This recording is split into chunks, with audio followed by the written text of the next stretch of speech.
अस्सलाम वालेकुम नाज़रीन, मैं हूं जमील अख्तर गौरी, साबिक chairman act rules and regulation committee national council for homeopathy Islamabad, और आप देख रहे हैं मेरा digital channel health care establishment. नाज़रीन, आज हम बात करेंगे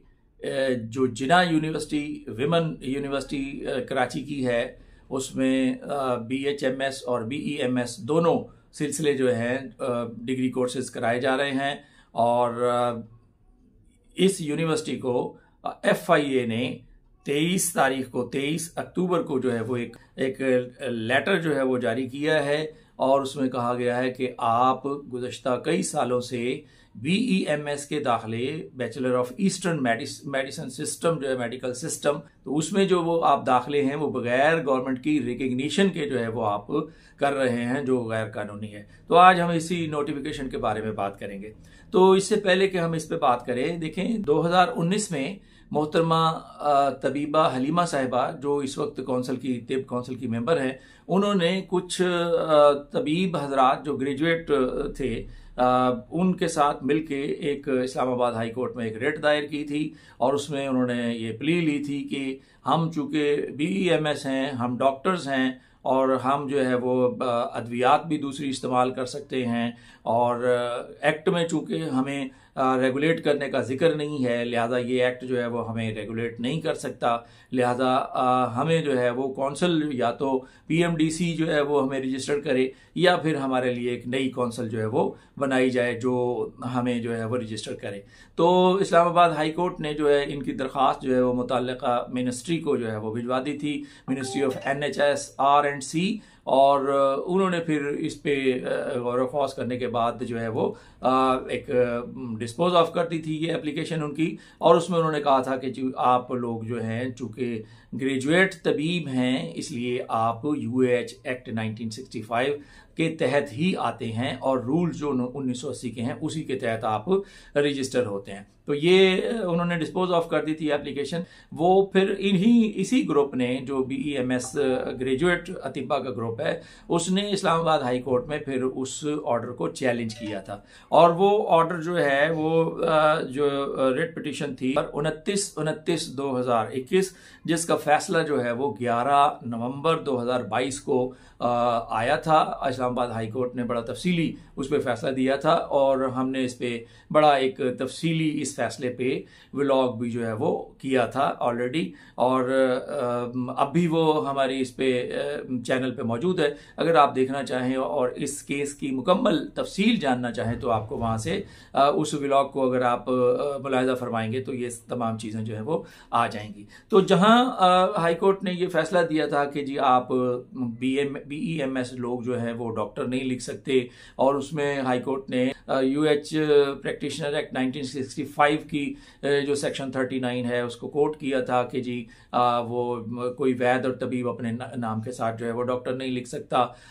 उसमें उन्होंने मना किया था कि जी आप डॉक्टर भी नहीं लिख सकते, और फिर उसमें उन इदारों के खिलाफ जो है वो कानूनी कार्रवाई करने का ऑर्डर किया था, और FIA को कहा गया था कि आप जो है वो इंक्वायरी करें वो इदारे जो इन स्टूडेंट्स को जो है वो गलत तरगीब दे के, यानी ये तरगीब देते हैं कि जी आप डॉक्टर हैं, आप डॉक्टर के इक्वल आपका स्टेटस है, और आप एलोपैथिक मेडिसिन भी जो है वो प्रिस्क्राइब कर सकते हैं, और इस तरह की जो चीज़ें जो हैं वो बयान करके और वो उसको लेकर आते हैं दाखिले के लिए। तो उन्होंने FIA ने जो है वो उन इदारों के खिलाफ, और ख़ास तौर पे हमदर्द यूनिवर्सिटी कराची का जिक्र किया था, उस तो तमाम डॉक्यूमेंट्स उसके अंदर लगे हुए थे, और उसमें उन्होंने जिक्र किया था, और उसमें उन्होंने FIA को भी कहा था, और मुतल्लिका इदारे जो हैं जो कौंसिल हैं उनको भी कहा था कि जी आप भी इनके खिलाफ जो है वो तादीबी कार्रवाई करें और देखें। तो FIA ने जो है वो इस पे कार्रवाई जो है वो शुरू कर दी है, और कार्रवाई तो बहुत पहले से की हुई थी, लेकिन अब उन्होंने एक ऑर्डर जो है वो 23 अक्टूबर को जो है वो जो रजिस्ट्रार हैं इसके जिना यूनिवर्सिटी फॉर वीमेन कराची के, उनको जो है वो एक नोटिस जो है वो जारी कर दिया और उसमें उन्होंने कहा कि जी आपके जो ये दाखिले हैं, आप दाखिले कर रहे हैं, ये बगैर उसके गवर्नमेंट की रिकग्निशन के, यानी जो यूएच प्रैक्टिशनर एक्ट 1965 की सेक्शन 17 है, आप उसकी भी खिलाफ वर्जी कर रहे हैं। उसकी मंजूरी के बगैर जो है वो कोई एडमिशन जो है वो कोई इदारा काम नहीं कर सकता। और सेक्शन 37 का भी फिर उन्होंने जिक्र किया, 37A है, जिसमें इसके बारे में सजा भी लिखी हुई है कि अगर कोई इदारा बगैर रिकग्निशन के, गवर्नमेंट से मंजूरी हासिल किए बगैर कोई इदारा जो है वो दाखिले करता है तो उसके खिलाफ जो है वो कानूनी कार्रवाई अमल में लाई जाएगी। और वो कानूनी कार्रवाई जो है वो सेक्शन 37 के अंदर दी हुई भी है। तो इन्होंने फिर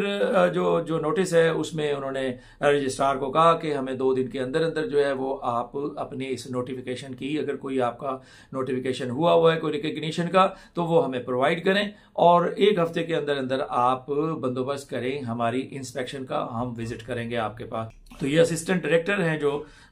FIA के कराची के, उन्होंने जिना यूनिवर्सिटी को ये नोटिस जो है वो भेजा है। और देखें अब क्या होता है कि मुझे हैरत इस बात की है कि मैं पिछले उसमें देख रहा था तो मुशर्रफ जैदी साहब की एक पोस्ट थी जिसमें ये बताया गया था कि जिना यूनिवर्सिटी की जो HOD हैं BEMS की, इस शोबे की, ईस्टर्न मेडिसिन का जो शोबा है, मोहतरमा हलीमा साहिबा थी और उनको जो है वो इदारे ने उस HOD की पोस्ट से हटा के कोई दूसरी जो है वो HOD नॉमिनेट कर दी हैं, लगा दी हैं। तो मैं ये कह रहा था कि मुझे हैरत इस बात की है कि नेशनल काउंसिल फॉर तिब की मेंबर होके और वो एक यूनिवर्सिटी की मतलब HOD हैं, इस तिब के शोबे की इंचार्ज हैं, और उनके होते हुए जो है वो यूनिवर्सिटी बगैर रिकग्निशन के जो है वो दाखिले किए चली जा रही है और आप तिब काउंसिल की मेंबर भी हैं। तो ये एक बहुत बड़ा जो है वो एक सवालिया निशान है कि तिब काउंसिल की मेंबर एक मौजूद हैं और वो HOD हैं उस इदारे की, और वो इदारा जो है बगैर गवर्नमेंट की मंजूरी के सेक्शन 17 की वायोलेशन में जो है वो चलता चला जा रहा है और दाखिले होते चले जा रहे हैं। उसके अलावा जो कुछ यूनिवर्सिटीज़ हैं जो बगैर रिकग्निशन के दाखिले जो है वो जारी रखे हुए हैं, ये एक गैर कानूनी काम है। सेक्शन 37 अगर आप पढ़ लेंगे इसका, 37A जो है यूएच प्रैक्टिशनर एक्ट 1965 का, तो आपको बखूबी अंदाजा हो जाएगा कि उसकी सज़ा जो है वो 7 साल तक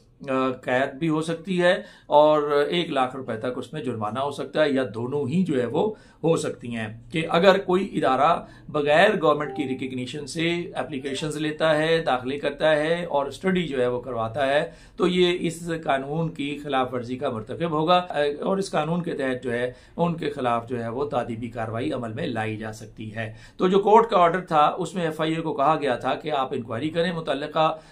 इदारों